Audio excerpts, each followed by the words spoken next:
తమిళనాడు బీజేపీలో అంతర్గత కుమ్ములాటలపై high command serious గా ఉంది. కేంద్ర హోంమంత్రి అమిత్ షా నేరుగా రంగంలోకి దిగారు. చంద్రబాబు ప్రమాణ స్వీకార కార్యక్రమానికి వెళ్లిన తమిళసైతో మాట్లాడారు అమిత్ షా. వెంకయ్య నాయుడు అమిత్ షాకు నమస్కారం చేసి వెళ్తున్న తమిళసైని వెనక్కి పిలిచి మాట్లాడారు.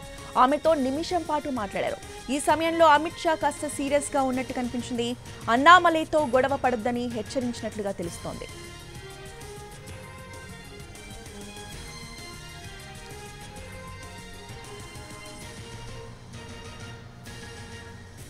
చంద్రబాబు ప్రమాణ స్వీకారోత్సవ వేదికపై అమిత్ షా తమిళసైతో ఏదో విషయంపై సీరియస్ గా మాట్లాడారు. వెంకయ్య నాయుడు అమిత్ షాకు నమస్కారం చేసి వెళ్తున్న తమిళసైని వెనక్కి పిలిచి మాట్లాడారు అమిత్ షా. ఆమెతో ఒక నిమిషం పాటు మాట్లాడారు. ఈ సమయంలో అమిత్ షా కాస్త సీరియస్ గా ఉన్నట్టే కనిపించింది. తమిళనాడు బీజేపీలో విభేదాలపైనే ఆయన మాట్లాడినట్టుగా భావిస్తున్నారు.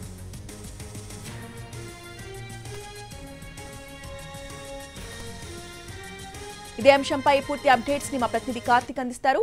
కార్తిక్, ఏదైతే చంద్రబాబు నాయుడు ప్రమాణ స్వీకార సమయంలో ఒక ఆసక్తికరమైనటువంటి ఘటన చూపించింది.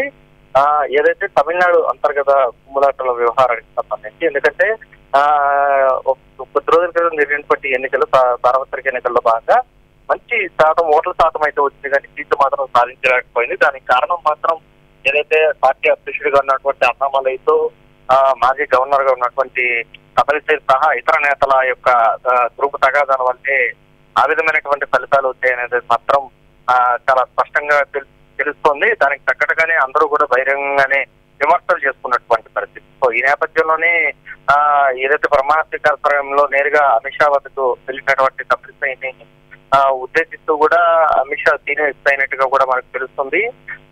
గొడవలు పడకుండా ఏదైతే అన్నామలై దారిలోనే నడవాలంటూ కూడా సూచించినట్టుగా కూడా మనకు చాలా స్పష్టంగా తెలుస్తోంది.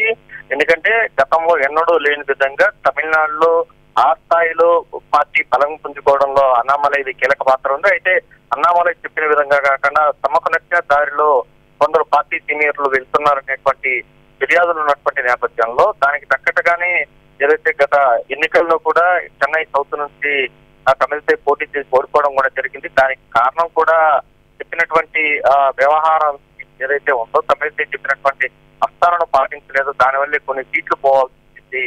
దాంతోనే ఈ రకమైనటువంటి సీరియస్ గా ఏదైతే తమిళసై మీద అమిత్ షా అయినట్టుగా కూడా మనకు తెలుస్తోంది. సో ఈ నేపథ్యంలోనే వచ్చే సార్వత్రిక ఎన్నికల నాటికి, అసెంబ్లీ ఎన్నికల నాటికి పూర్తి స్థాయిలో తమిళనాడులో బలోపేతం అవ్వాలంటే మాత్రం నేతలందరూ కూడా ఒక్కతాటిపై రావాలి. ఆ ఒక్కతాటిపై వచ్చి అన్నామలై అడుగుజాడల్లోనే నడవాలంటూ కూడా సూచించినట్టుగా కూడా తెలుస్తుంది. అదే వ్యవహారాన్ని ఇప్పుడు తమిళసై మర్యాద పూర్వకంగా మాట్లాడడానికి వచ్చినప్పుడు కూడా ఇదే రకమైనటువంటి మాటలు కూడా చెప్పినట్టుగా కూడా తెలుస్తుంది.